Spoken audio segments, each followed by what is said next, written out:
You're listening to Poor Decisions, Life, Love, Business, Wine, with Aaron and David, partners in strategy and sarcasm. Let's begin. Make sure you're all right. All right, so got my bra showing, got snakes, My bra showing, my nipples showing. I got wine. Welcome to Poor Decisions. Oh, Hold on. hang 1, on. 2, 2, 3. 3. I have snake down my back right now. Hey, welcome to Poor Decisions. I'm Aaron Crumbly, I'm David Crumbly. and this is Noodle Crumbly. Yeah, This is our son's snake. and Noodle is about to strangle Aaron. It's okay. We Noodle. do have a life insurance policy, so it's okay. Yeah, Noodle is a 7-year-old ball python that we've had. Sorry, I put my vape away. We've had her for about 7 years, and DJ's about to go off to college, and he doesn't want Noodle anymore, so we got to find her a home. So, but she's very sweet, and she's trying to leave. She's like, I'm out of here. She's like, I've never been on a podcast. Yeah, well, she's like, I'm out of this 40-gallon tank, which she should have a 100-gallon tank. But I mean, we got her when she was very tiny. Now she's very big. But we don't abuse animals at our house. No, we don't. We don't. So I can't. I'm on the board of director. I'm a board director for the Rainbow Coast Wildlife Refuge. I don't abuse animals. We don't abuse animals. That would be a really good, PR. That would be bad. And it'd be really bad. I want to move this light back. Somehow it got moved a little closer when the dog had an attack. So this is Noodle. She's I think they're 6 or 7 years old, ball python. We got her when she was like that big. And DJ was really small. And he's going off to college in a year. He's a senior this year. We're getting ready for school. Maybe not. Don't know. These kids nowadays, we don't know if they're going to be. I mean, don't make your plans too far in advance. He wants to be a gamer. Be Stitch gamer. Whatever, make lots of money on YouTube. We'll see how that goes, because everybody wants to do that. Everybody wants to do it. Everybody wants to be a big rock star. Everybody wants to get paid for doing exactly what they like to do. Yeah. Wouldn't that be cool? So anybody looking for a snake, Noodle is for sale. We're not even for sale. She's free. But she needs a bigger tank. And but she is a great snake. Like, she's not totally strangling me right now. But if I start turning red and choking, then yeah, we need to talk about that. Yeah.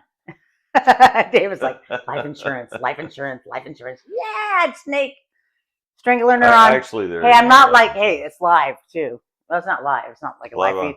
Not like a live feed. Cutting. Not like, that's we're not like Perez Hilton that was cutting himself live feed. Like, no, not yet.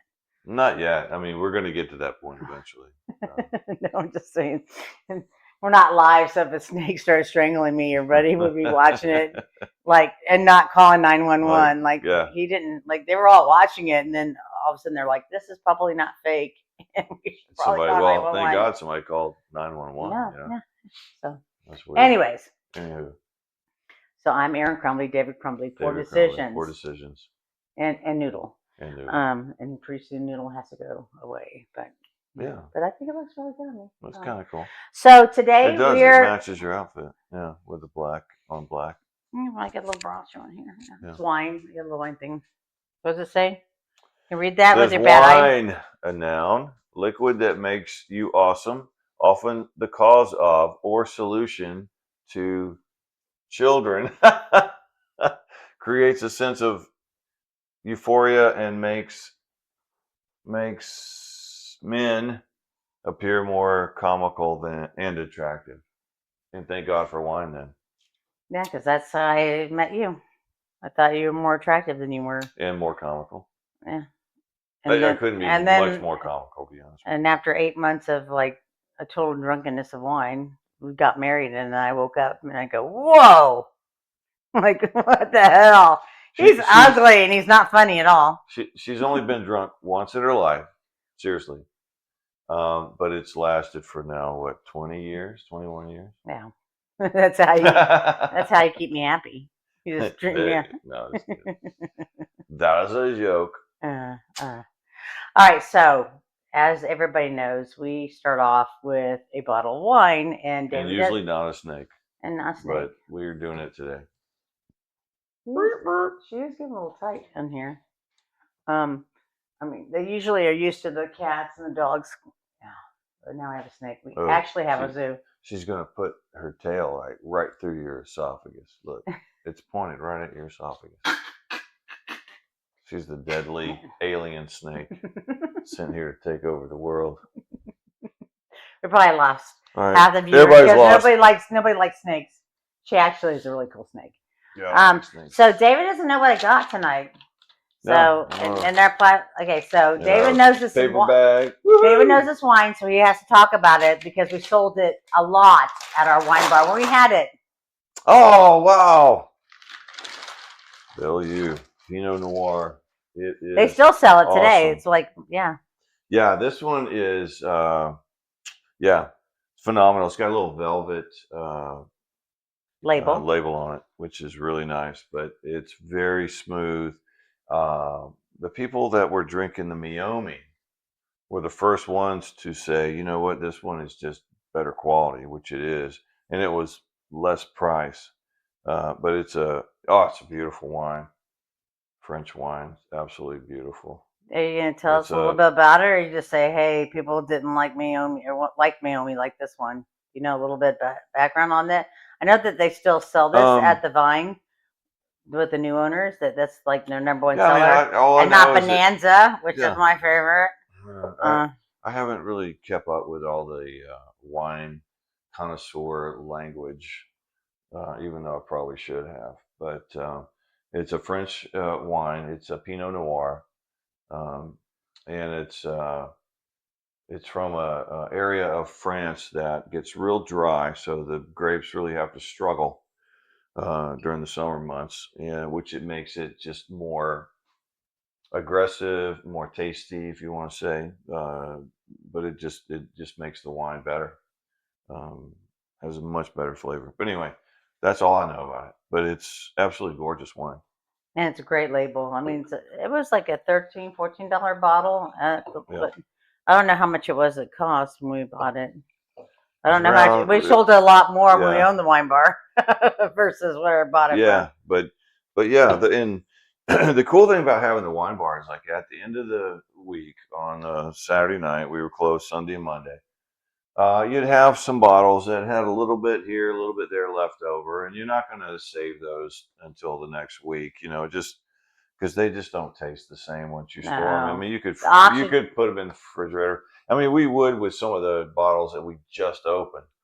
But if you had a half a bottle or less, our policy was that whoever's working that Saturday night got dibs on the bottles, and we gave them out. But I'd bring home sometimes 2 or 3, like half drunk bottles of that. A lot of them, and it was Actually, it was very good. I got to taste them, But this is a really good wine. So if anybody's looking for a very good wine that's soft and velvety, which there's a velvet label on it. Velvet label. And it's a $13 bottle at the Fusion. I got this at the Fusion. I'm surprised they had it there, but it's it's a really nice wine. I was looking for an Austin Hope or oh, here comes the dog. You can hear the dog's nails on the floor. Go lay down. Yeah, it's a zoo here. We have a zoo. Yes, it is. Yeah. Anyways, noodles going down my back. Anyway, so here. Yeah. Cheers. Cheers. Cheers. Welcome to Poor Decisions. Welcome.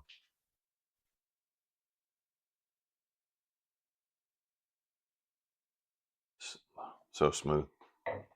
Smooth like velvet. Velvety. Smooth. It's a very good wine. And if you like this wine, you can go down to the Vine Wine Bar Bistro and Shop, which we no longer own, but the Hensleys do, and they do. Awesome. They do have this wine, and it's unique. So I would like to tell all you guys should go down and try it. So Anyway, she's getting a little tired now. I'm gonna turn red. A little bit, yeah. She's trying to get down the chair and away from you. All right. And us. You want to take her and put her away? Yeah, I'm gonna take. So I'll let you take the show from here.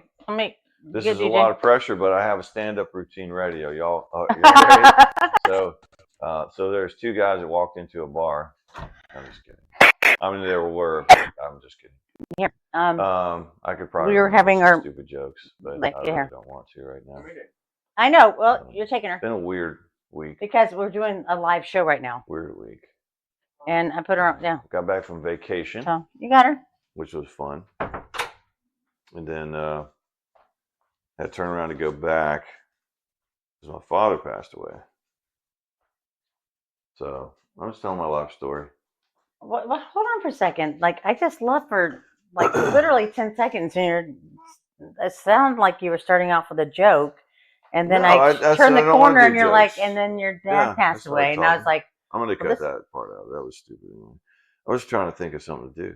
You know, just starting to tell my story about what happened last week. It's all right. so you're gonna turn. Are you really gonna turn that off, or are you gonna leave it on and just like show the raw emotion and the anti-comical? Will I take the snake? That's just kind of weird. Yeah. Yeah. Yeah, it's not weird. Why? I don't know. Just asking You you. said you take the show. I know, and then it was like it sounded like you were starting off with a joke. I dropped the snake off. I came around the corner, Then I and then you said- said, "And my dad died." And I was like, "Well, this isn't really a funny portion of the." No, this wasn't really a joke. I said I didn't want to tell jokes. Yeah. Yeah. I was trying to think of a couple of jokes, and I was like, yeah, I don't really want to tell a joke. No, you've been a little sad. You've been a little depressed lately. I can tell you're a little A little bit. depressed. I mean, I don't know. I mean, if anybody that has been watching our show, like, which all two of you, if you lost a parent or We a have loved 50, one, a 50 child. something. I mean, I've had a few. I've had a few friends lose children recently. Yeah, But a that's so parent, sad. I mean, that's really sad. Sad.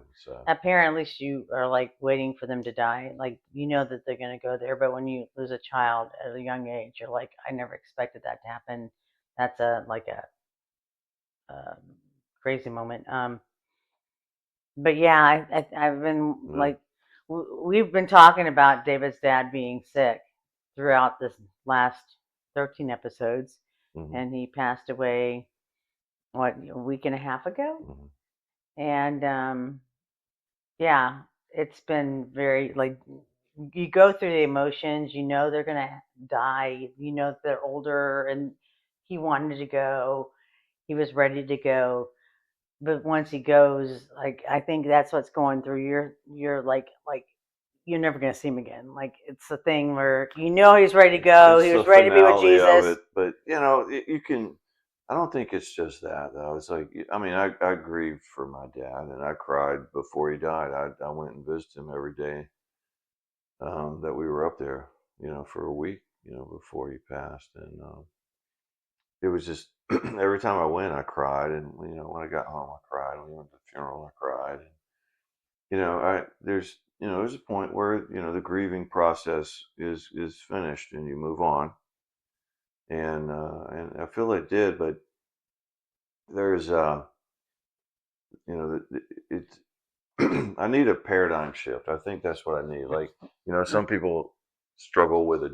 You know, they say, you know, I'm depressed and, you know, whatever. There's a reason for that depression. There has to be, right? There has to be. In your mind somewhere. I'm sorry, I got something caught in my throat. But Drink some wine. I'll drink some wine. It'll help me. But there has to be a reason. There has to be a reason. It only makes logical sense. I don't know what doctors say, but in my mind, there just has to be a reason. So, and you know, I started digging into it, and you know, it's taken me a few days, but it's like, yeah, the sadness from that event, right? I mean, it's just sad. There's No, nothing the you can taps do, and was it's sad, and sad. it's With the it's the finality there of was the whole a flag on his situation. coffin. We had the Right? whole Yeah. the taps players. The Navy Yeah. was there. Oh, it That was was very beautiful. It it was was really nice. beautiful. A Nice very small funeral. ceremony, Yeah. Very small. and But it that was great. That's what Dad is wanted. like you wrap it around. You're like, okay, but Yeah. then you walk away from there. You have a celebration of life. But it changes your whole perspective on life for a moment. It really does. And hopefully for more than a moment, but for a moment there you see the finality of life. You see, I mean, all the great things. It's all right. You know, all the great things my dad did in his lifetime, all the people that he touched, it's gone, you know. So you start, I'm not grieving for dad anymore, I don't think, even though I probably will for the rest of my life, but it's more like an introspect, like where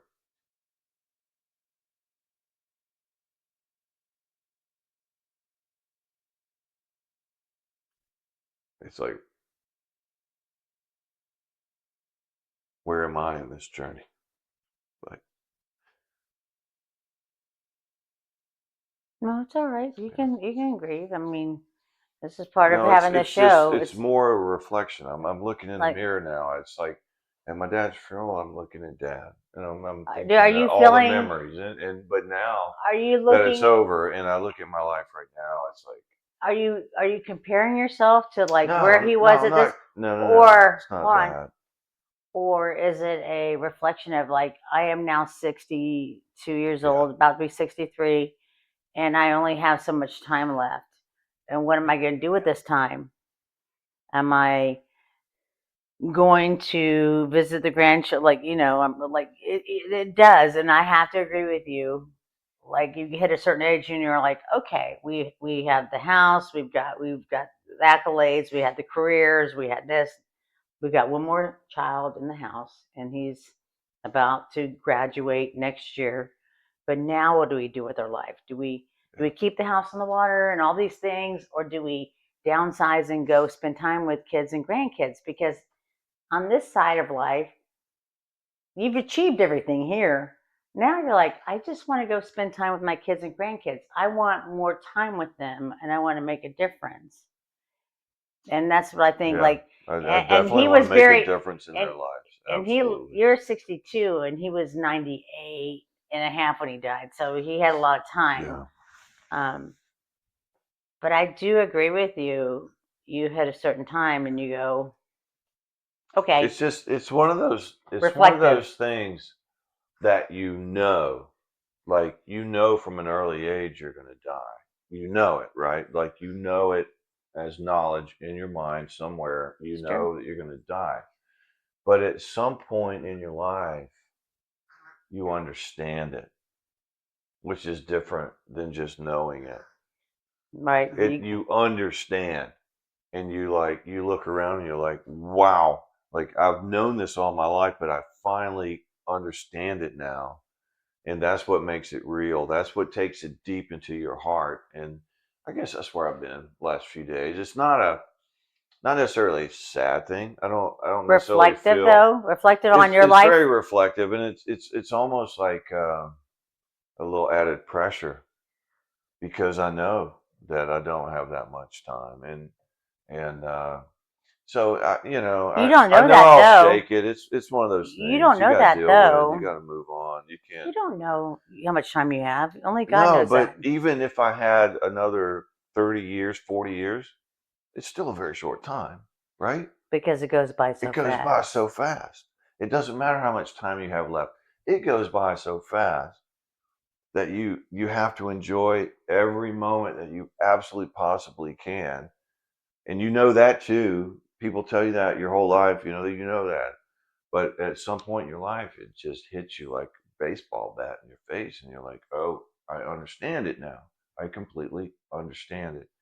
And I think that's the revelation I'm coming to. It's like um, yeah, what do they call it? I don't want to sound stupid. You don't sound In stupid. And English it's our podcast, literature, so who gives a it's shit if you sound stupid, anyways? This is our yeah, podcast, and if you sound stupid, epiphany. epiphany. It is epiphany. Yes. Aha moment. An aha moment. So thank you that I didn't sound stupid. I had to Yeah. think about it for a second. No, I get it. I don't use that word very Because often. I think that in our, I always tell you, like, I feel my body's getting slower, and I get backaches, and sometimes it's hard to get out of bed. And I mean, my neck, I can't turn it like I used to. There's things. But inside of me, I feel still like that 18-year-old. Yeah. Maybe I want to say like maybe when I was a dolphin cheerleader, 28, I was in the best shape of my life. I felt like 28 was a really good year for me. Not the fact that I was on the cheerleading squad, but I was working in television. I was a PR person. I was making good money. I was dolphin cheerleader, and I felt really healthy, and I had six pack. And it was 28. 28 was a good age. Maybe 27. I was 27, 28.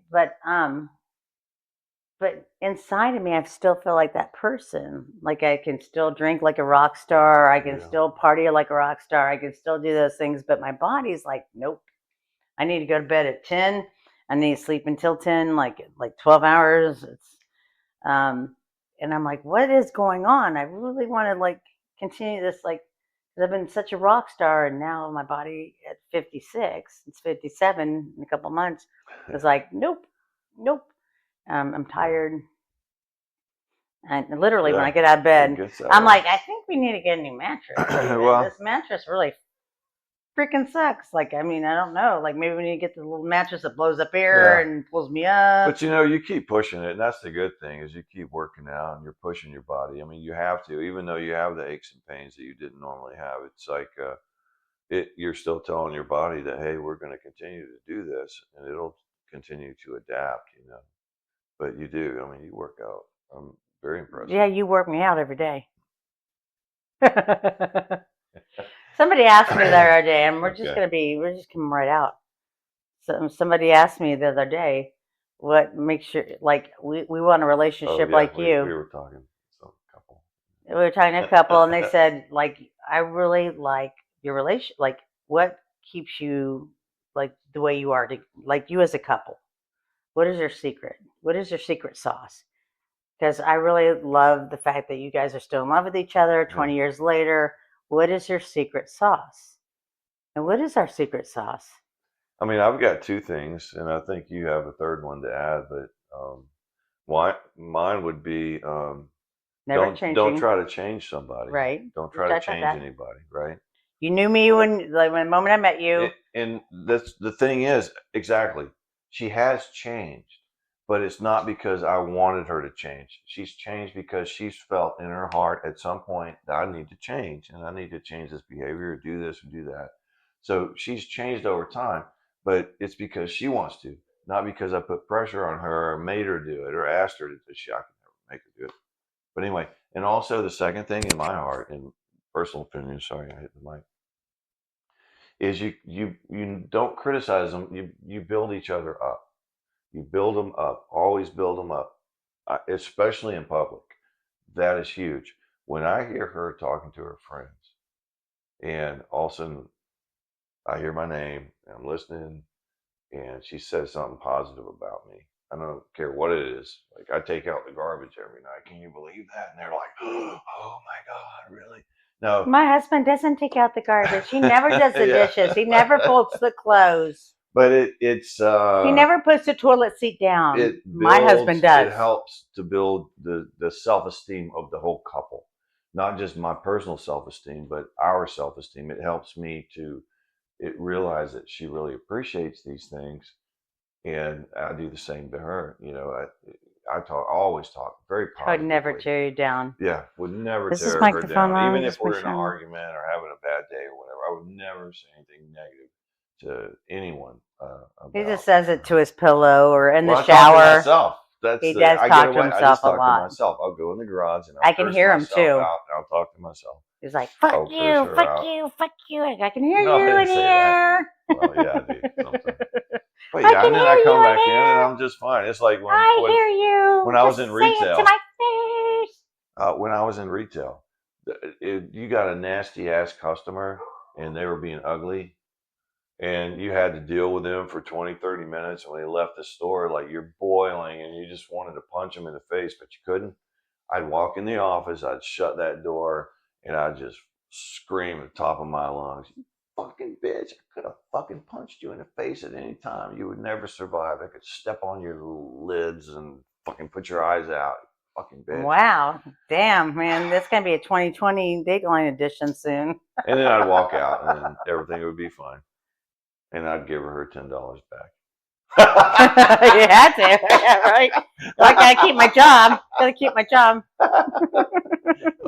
This is going to be the most controversial episode ever. Hey, has anybody else ever felt that way? I mean, those that are watching or listening on if you've ever worked in retail, you felt that way. Have you ever felt that way? Because I would love to see the comments.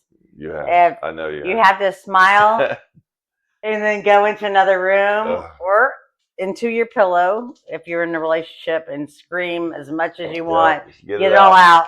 And then come back and go, hey. Here's your $10 refund. Thanks, sweetie, I love you. You're awesome. Thanks for choosing my company. I hope you choose us again. Well, how do we from a relationship though? I'm like, I love you. And I go in the shower, I'm like, what an asshole. What an asshole. She's a dick. No, I never say that. I never say that. No. I mean, there have probably been a few times I've had to say that to myself under my breath. I think it's healthy. I don't think there's anything wrong with that. I mean, I'm pretty sure that we have the kind of relationship, guys, that if we are displeased with each other, we just say it to each other's face. He's like, you're a bitch, and I'm like, you're a dick. And then we work it out. We usually get a little more detail than that. I hear it. And you walk into the bathroom and shut the door, and you're like, fuck you, fuck you, fuck you. And I was like, I can hear you over here. I can hear you. I've got the glass to the door. You make me sound horrible. No. You do. That's okay. No, he's not. I do talk to myself, which is a bad habit. But... So I'm going to bring it back around. How do we stay so connected? Okay. Well, I gave you my two. Your two. Do you know what what I'm going to say? No, you're going to tell me. Yes, you know what I'm going to say. We have sex every day. You want to stay connected to your man or your woman? You have to have sex every day. Wow. We are going to be controversial. We're breaking the boundaries here. No, we're just being honest. That's true. I feel like pretty much every day, almost. Almost every day. If not, we're a couple times, twice a day. Or sometimes we skip a day, but we make up for it. We try to make it up.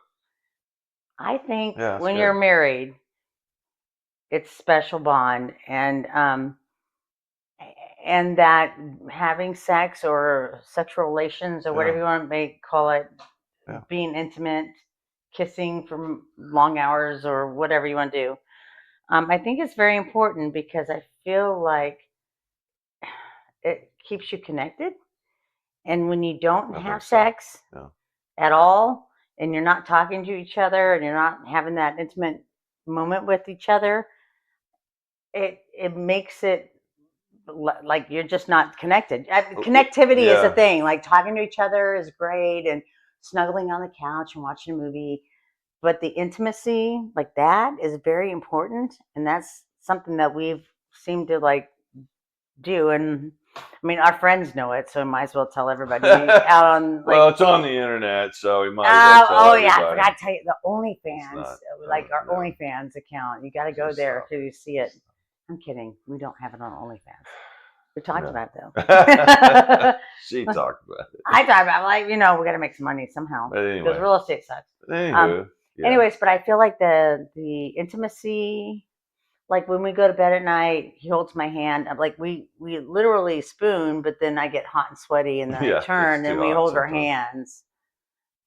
But I mean, the intimacy, the connection. I personally like affection.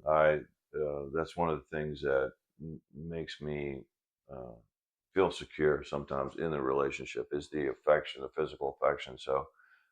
We hold hands all the time. She's rubbing my back, or popping your pimples. Yeah, she does that too.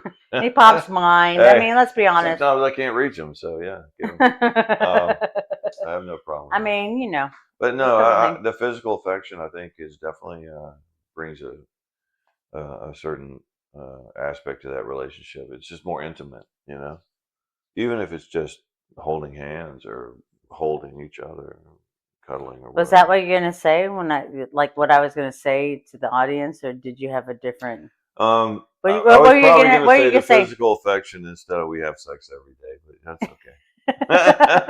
okay. We have physical affection. See, you can word it to make it sound like, oh, these guys probably have sex every day. We consummate our relationship over and over and over again. Yeah. Yeah. Yeah, we have intimacy naked. For all the family members that are watching, he's trying to be God. like, yeah. Oh, please. Tommy, Jerry, Jenny. No, It's probably why. Yeah. They better not be watching this crap.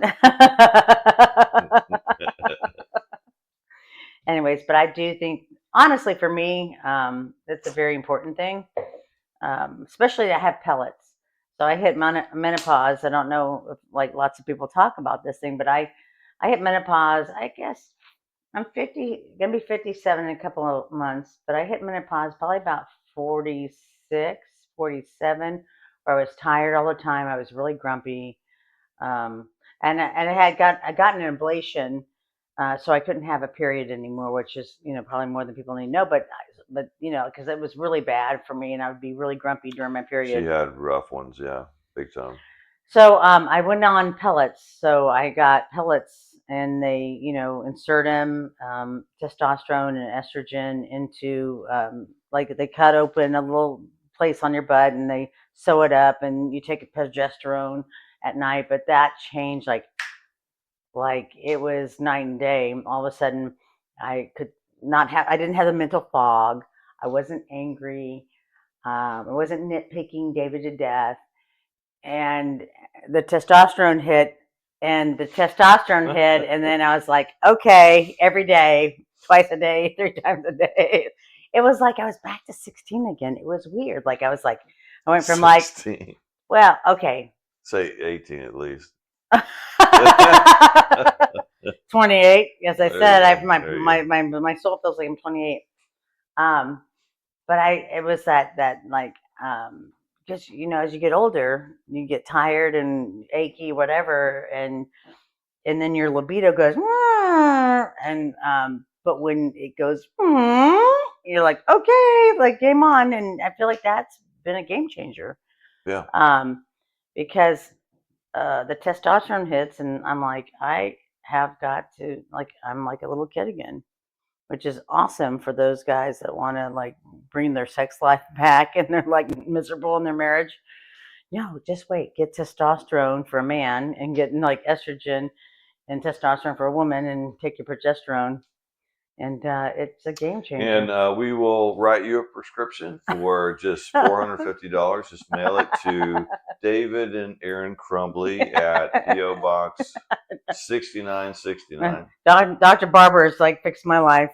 Thank you, buddy. So yeah, it's been a game changer. By the way, if that P.O. box gets some checks in the mail, but that intimacy, I think, is a very important thing for a very healthy relationship. What else? So I gave 2. That's 1 for you. Oh, so I have to give something else? You do. You must increase communication. What? What'd you say? What'd she say? I can't understand what she says sometimes. Well, yours is acts of affection, and mine actually is acts of service. So when I get up in the morning and you're doing the dishes, because I hate going to bed. We've talked about this before on our podcast, but the dishes are a big deal. I'm OCD. I'm very OCD. Everything in my house has to be in the same place every night before I go to bed. It's just a thing. My mom gave that to me. So at night, if there's dishes in the sink, it drives me nuts to go to bed. I don't know how many of you guys feel that way, but I go to bed and there's dishes in the sink. I have to stay up and clean the dishes and put them in the dishwasher before I go to bed, because it drives me nuts. So and I would get mad because David. I'm a slob. No, he likes to go to bed a little early, and sometimes. But he's learned to get up before me and do the dishes, get the coffee going. Like he brings me coffee in bed. Like he's learned another thing. Yeah, I know. I make her egg sandwiches. I make her protein shakes. He gets up in the morning and gets a shower on, does this, and this, and he goes and does the dishes and gets coffee on and whatever. And by the time I'm pulling out of the bed at like 9:30, 10 o'clock, it's all done. She gets up earlier than that. I'm just being honest. Yeah. But everything's clean. So when our kids come over and party and leave us all the popcorn, which they do often, They do. popcorn Our friends, our kids love to come over. leftovers on the counter and shots and stickiness and stuff. Stickiness all over the counter. Yeah. They're messy when they Our kids like to come over and hang out with us for like little parties. We have a great time with those guys. Yeah. We saw them today for a minute. That was good. Yeah. We played some darts with them. Maddie and Dylan. But I think the acts of service for me is something very important, but also communication. Like when we fight or when he shuts down on me, it drives me nuts. It does. But he's a man and I'm a woman. Have you read the Women Are from Venus and Men Are from Mars or whatever? Mars, yeah. I mean, he goes in his cage. He doesn't want to talk. He's like, I don't, and I'm like, I need to pick and pick and pick and pick. I need you to tell me. That's the problem is that she thinks through things a lot quicker than me. And as a guy, well, I don't know if all guys are like this, but I have to go and separate myself from it so I can sort out really what the issue is. I have to sort it out. And you already know from the second it happens. I'm a woman. Wait a minute. What did I do this time? Well, it's not leaving the toilet sit up. What did I do? Like I told you guys, the toilet lid is always down. Like since the day I met him. Yep. I do that. 21 years later, the toilet lid is down. Isn't that and good? My boys all leave the toilet seat down too, which is a great thing because I hate going to somebody's house and the toilet seat's up. Yeah. It's just a pet peeve of mine too. Well, that's my OCD thing. Well, I had a bunch of females in the house when I was first married and having kids, so it was like, yeah, it happened like once or twice, and then I was like, okay, I'll just put it down. But women want, like, I don't know how many women, like men just retreat into like a cave or a cage or the bedroom or in the bathroom. They have to on the shitter and pretend they're on the phone. Yeah. They got to get away and I need to get it out. I'm like, David, let's just get this out. Let's talk about it. Well, in my view, if you get it out while you're still very emotional, which women get a lot more emotional than guys do most of the time. If you get it out when you're very, very emotional, you're probably going to say something you regret. So if you step away from it and let it settle down for a minute and you sort things out in your own brain, then you can go back and say, well, you know what? I was absolutely wrong. I should not have done that. But sometimes you get attacked and you're always going to be defensive, right? Mm-hmm. And you don't even have time to sort it out and figure out if you did something wrong or not. I mean, that's in my own mind. That's kind of why I do it. So if I ever do that, I'm going to leave right now because I can see her in her face. I'm so angry right now. So yeah, I mean, it was just somebody asked me the other day. They watch us and they see our posts on communication. Okay, communication is key. No, but I mean, we've come a long way on that. We do good. Yeah. No. Yeah. Yeah. Yeah, and when you go to bed, and you avoid me, I jump on you and go, let's have a conversation right now. Mama wants a conversation. And he's like, no, I'm going to the bathroom and shutting the door and watching my... I'm just kidding, guys. I realize he needs to go in his cage. Well, actually, his cave. In my cage? His cage. She's going to put me back in the cage. I said cage a couple of times. I meant the cave, but yeah. Yeah. So I was wondering about that. But anyways, that's for the person that asked me about our relationship. Yeah. You got it now. So I think communication will be my third one. So that's it. So that's 3 for me. I mean, sex is number 1 for me, and sex is number 2 for me, and sex is number 3. Well, communication can be more than just verbal. It can be physical as well. So you could wrap that under the communication umbrella. So when we go out and start doing our tours and doing our motivational speakings, Joe Rogan, we're still going for you. Yeah, Joe, give me a call, man. I've been waiting on your call. Yeah. I mean, I'm now trying to hit up Mel Robbins. I mean, come on, Mel. Anybody. I mean, come on, Mel. Yeah. I mean, we sound alike. When I have my glasses on, we look alike. Yeah. Yeah. Except Mel's not drinking during her podcast. Well, she probably shouldn't, but maybe you'll tell her to break her habit. Loosen up. She says she drinks, but maybe she drinks under the table. We don't see it. Hey, Mel. Hey, Mel. She's under the table. Anyways, so yeah, I guess I don't know how long we've been on, but 35 minutes. Okay, well, now they've got your grief, your dad dying. Yeah, I mean, a lot of really personal stuff today. We're being very open and honest. Yeah. Are we going to talk about? We've had a rough couple of weeks. We just, as a family, we've had a rough couple of weeks. So it's been weird and everything, but God is good and He blesses us every day, and I think that's the key to it. And she told me this morning. We were laying in bed just talking, and I said, "Yeah, I'm struggling with a little depression. I know what depression feels like. I don't normally get depressed, but and." Yeah, I told her, I was like, I'm working through it. And she says, you just got to be thankful. And I think that's the key is to be, if you're thankful for more things than are bothering you, you know what I'm saying? Like I could name 10 things right now that are going bad in my life or in people's lives that I love dearly. You know what I'm saying? I could talk about my physical issues. I could talk, and I could just go down the line and complain. But understanding that's not going to change anything ever. But if you're thankful for everything, you're thankful for another day on this planet. You're thankful for a gorgeous wife. You're thankful for great kids that have turned out to be wonderful human beings. You're thankful that you have a place to live, and you're thankful that you have a way to get around. And thankful that you have food. And you can walk. That's that. And I told her this morning, I was laying in bed and she was like, it's all good. It's all good. And I was like, I know it's all good. I know it's all good. I just need like a paradigm shift. I just need, the whole, the funeral and all that. I think all that was just really heavy on my mind, and it shifted my brain for a split second in a good way. But it made me realize some things, and now all I have to do is just shift it a little bit more. It'll get in line with what we need to do, going forward. So, and yes, I did just burp. Sorry. You always burp on these podcasts. But yeah. Anyway, I don't want to get too deep, and I'm not a psychologist or a psychiatrist or a psychoanalyst. But I play one on TV. But I do play one on TV. I will today.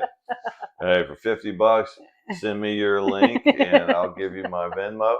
Send me $50 and I will analyze you and tell you what's wrong with it. Yeah, Perez Hilton, you should have called David. He got you. Stop cutting yourself.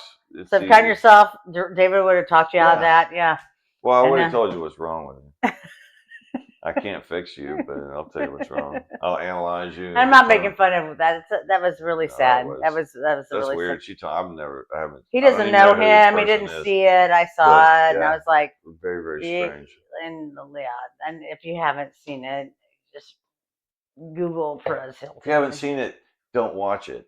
How about that?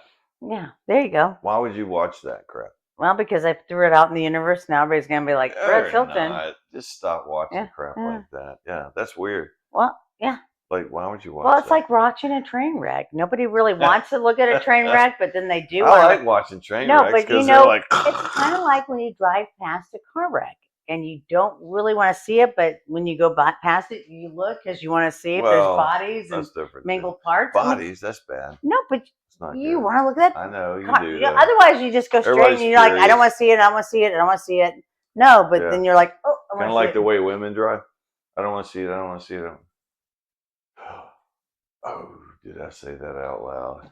It doesn't hurt my feelings. It doesn't hurt my feelings. It's other women, not me. He calls me grandma driver. And you know what? I'm safe. He's like, oh my gosh, you're like a grandma driver. I'm like, I am a grandma driver. Actually, I told her she drives like her brother Todd. Well, who is a grandma driver. Well, he is a grandma driver. You know what? But I get so I'm not in a hurry. I am not in a hurry. I don't know why you're in such a hurry. You're shifting lanes.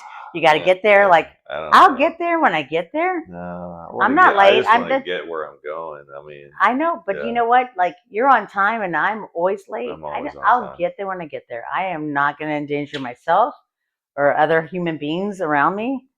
Yeah. I would never do that. You never know. Maybe myself. Well, I don't want that to happen. Yeah, but it's the thing. I think your cat's eating the lead paint over there. No, that's probably from my chair. And now my cat, he's making fun of my little Persian. Anyways, all right, guys. We bored you enough. We're done. We're sad. No, I'm not sad. I'm No, good. it's all good. I got a good bottom line. Life is good, and we're going to be grateful for everything that we have going That is forward. true. Yeah. You know what? You Including can either this beautiful you can wine. sit in your misery and say, this is things that I don't have, or you go, you know what? I woke up in a bed. I had some food. I have a roof over my head. I got family who love me.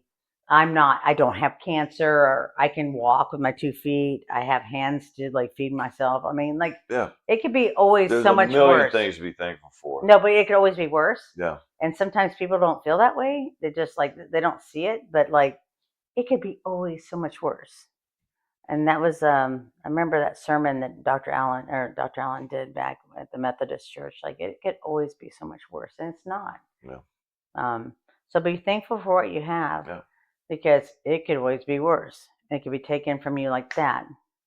I mean, we just recently lost a friend of ours. That was a very good friend of ours. Yeah.